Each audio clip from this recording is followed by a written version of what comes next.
अब हमारे यहाँ ना शादियों में 3 तरह के नाचने वाले लोग होते हैं। पहले तो ये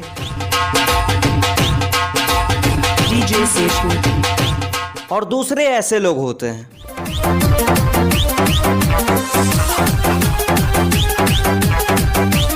और तीसरे ऐसे लोग होते हैं जिनको देख के पता ही नहीं चलता कि ये शादी में आए या शमशान घाट के तांत्रिक के पास।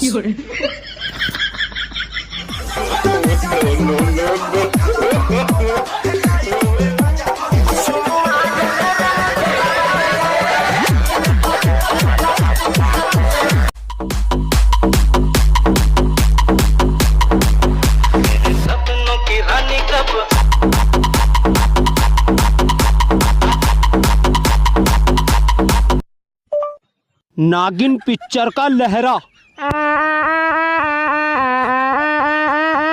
वाला